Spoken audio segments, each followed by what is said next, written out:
All right. Good afternoon, everyone. Nikolai Mladenov, the UN Special Coordinator for the Middle East peace process, said on Twitter today that the UN is working closely with Egypt and all concerned to ensure that Gaza steps back from the brink. He warned that the escalation in the past 24 hours is extremely dangerous and reckless. He said that the firing of rockets must stop and that restraint needs to be shown by all, adding that no effort must be spared to reverse the spiral of violence. In a statement we issued last night, the Secretary General urged all parties to exercise maximum restraint. The Secretary General's Special Envoy for Yemen, Martin Griffiths, today welcomed reports of the reduction of hostilities in and around Hodeidah city, stressing that this is a crucial step to prevent further humanitarian suffering and to build a more enabling environment for the political process. He called on all parties to the conflict to show continued restraint, adding that the people of Yemen have suffered enough. Mr. Griffiths said that he is confident that the parties are ready to work on a political solution. He is encouraged by the constructive engagement received from all sides, noting that the logistical preparations are underway to prepare for the forthcoming round of consultations. He also reiterated that the UN stands ready to re-engage the parties on a negotiated agreement for Hodeidah, which would protect the port and preserve the humanitarian pipeline. In a separate statement, Emergency Relief Coordinator Mark Lowcock echoed Mr. Griffith's sentiments, asking that the parties implement a cessation of hostilities, not least in and around all the infrastructure and facilities on which the aid operations and commercial imports rely. This morning, the Security Council held an open meeting on Iraq. In his final briefing to the Council as the Secretary General's Special Representative, Jan Kubiš said that while the government formation process has not been without controversy, political blocs have demonstrated a willingness to act in support of incoming Prime Minister Adel Abdelmehdi. Mr. Kubiš said that competition and differences have been largely political and not sectarian, and in this way a break from the past. He also commended the exemplary peaceful transfer of power between the outgoing Prime Minister Haider al-Abadi and the new Prime Minister. As we have announced, Mr. Kubiš will be succeeded by Janine Hennis-Plasschaert of the Netherlands.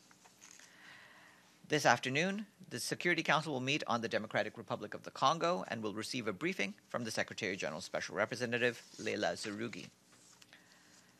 Tonight, the Deputy Secretary General will travel to Warsaw, Poland, to meet with senior government officials in advance of the Conference of Parties that will take place in Katowice from the 3rd to the 14th of December 2018. She will also meet with the UN team based in Warsaw during her visit. On the 14th of November, the Deputy Secretary General will travel to Kathmandu, Nepal, to attend the 6th Global Campaign for Education World Assembly, which will be held from the 16th to the 18th of November. She will also meet with senior government officials and with the UN country team during her visit. And on the 16th of November, the Deputy Secretary General, on transit in New Delhi, India, will also meet with senior government officials regarding COP24, as well as with the UN country team. We continue to receive disturbing reports of ongoing airstrikes in Syria's Deir ez-Zor governorate. Yesterday, airstrikes on the town of Al-Shafa in eastern rural Deir ez-Zor reportedly killed or injured dozens of civilians and damaged several houses. The airstrikes follow other recent reported attacks during which civilians have been killed and injured and civilian infrastructure damaged. The United Nations continues to call on all the parties to the conflict to respect their obligations under international humanitarian law and international human rights law, including ensuring the protection of civilians and civilian infrastructure. And the UN Refugee Agency today called on countries to take faster and more resolute action to help end statelessness. The High Commissioner for Refugees, Filippo Grandi, urged politicians, governments, and legislators around the world to take and support decisive action to eliminate statelessness globally by 2024. He said, humanly, ethically, and politically, it is the right thing to do. Every person on this planet has the right to nationality and the right to say, I belong. 4 years ago, UNHCR launched its I Belong campaign to end statelessness, and since then, more than 166,000 people have acquired or had their nationality confirmed. 20 states have acceded to the statelessness conventions, and 9 states have established or improved statelessness determination procedures. However, despite those accomplishments, millions of people still live in limbo around the world, with the majority to be found in countries in Asia and Africa.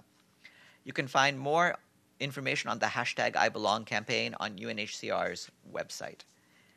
And that is it for me. Do we have any questions? Yes, Edie. Thank you, Farhan. UN Human Rights Chief Michelle Bachelet says that Bangladesh's government should halt plans to repatriate more than 2,200 Rohingya Muslims to Myanmar. She says such a move would endanger their lives. Does the Secretary General agree with that assessment? Well, the Secretary General believes that the governments involved need to listen to the words of the High Commissioner for Human Rights and of the UN High Commissioner for Refugees yesterday, Filippo Grandi. As you remember, he said that that UNHCR does not believe that current conditions in Rakhine State are conducive to the voluntary, safe, dignified, and sustainable return of refugees from Bangladesh. And he did emphasize that the responsibility to improve those conditions rests with Myanmar.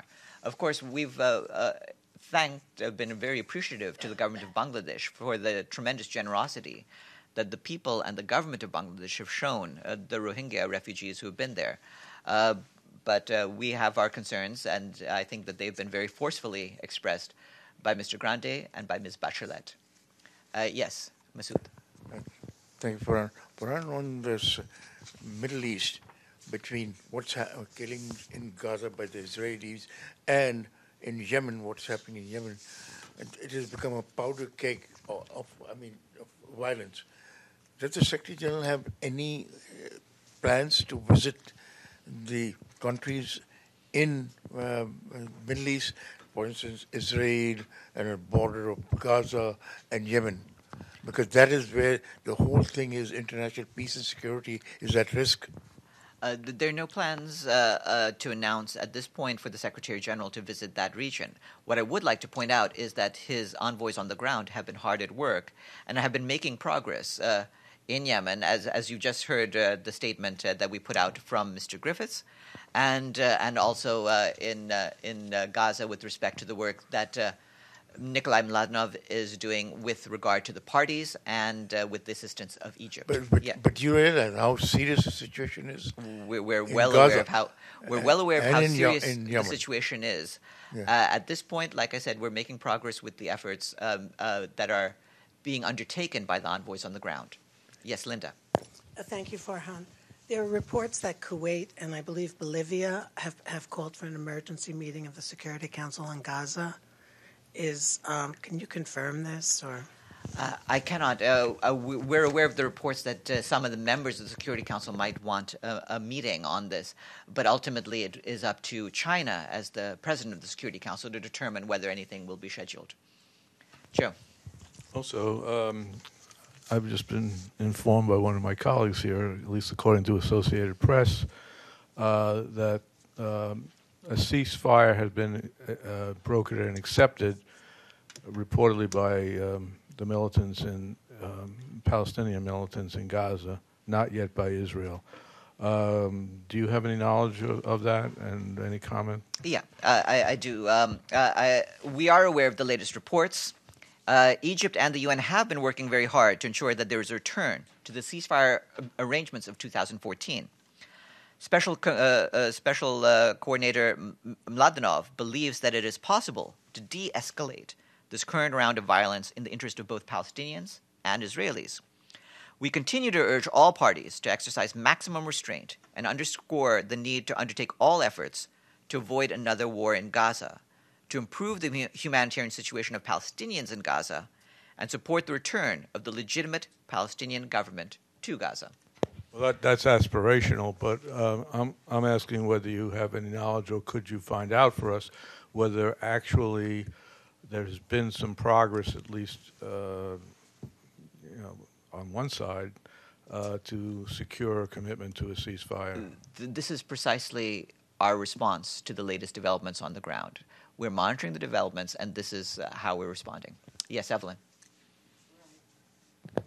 Do we know where the Yemen talks would be held? Is it Geneva or somewhere else? There's no venue to announce just yet. When we have the arrangements in place, we'll let you know both where and when it will be held. And I have a couple more. On the Rohingya, where would they go if they return? Does anyone know?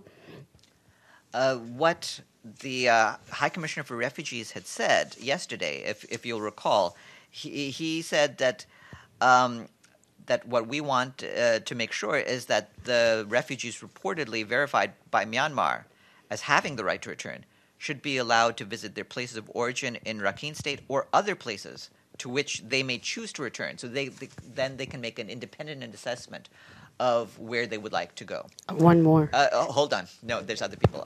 Yes. Abdul Hamid first. Thank you. In his tweet, Mr. Mladinov started with saying, rockets must stop. So that's his beginning of a position statement. It's known, and Israel doesn't deny, that the whole episode started with an Israeli incursions inside Gaza. They entered, they went to a house, and they killed 6 people there in the house. And why he started with rockets should stop instead of saying incursions should stop? Well, first of all, Abdul Hamid,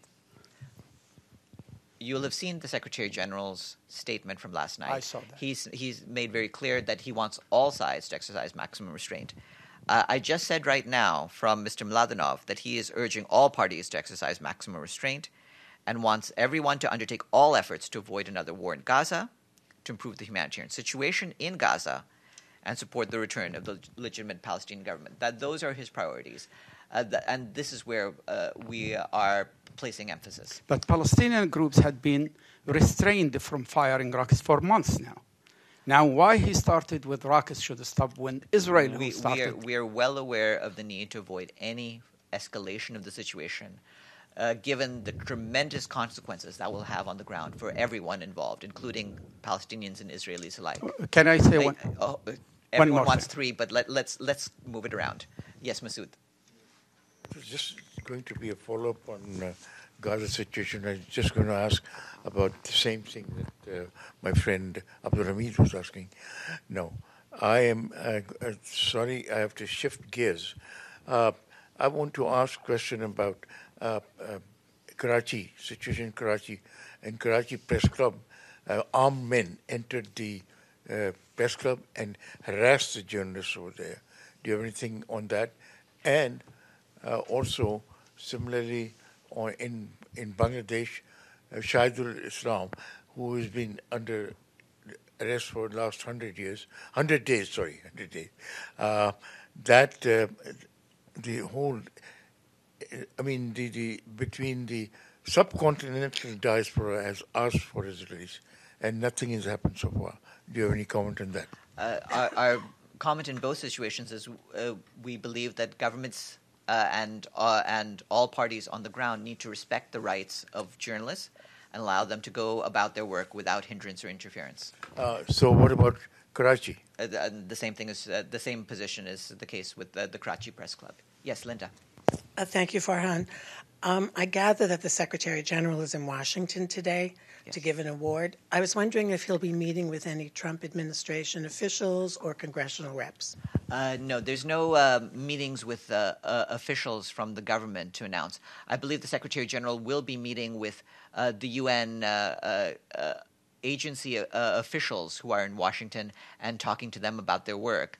But aside from that, the other big event, as we pointed out yesterday, is to speak at the ceremony in which the Templeton Prize is to be awarded to King Abdullah of Jordan.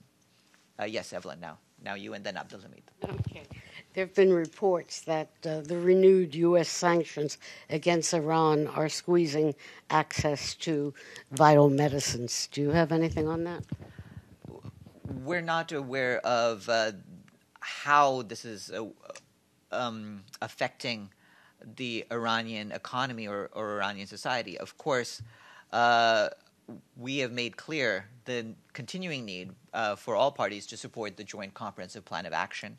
And I would draw, in that respect, your attention to the fact that the International Atomic Energy Agency recently did report on the continued compliance by Iran to the inspections regime.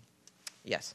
Israel destroyed the Al-Aqsa TV satellite station.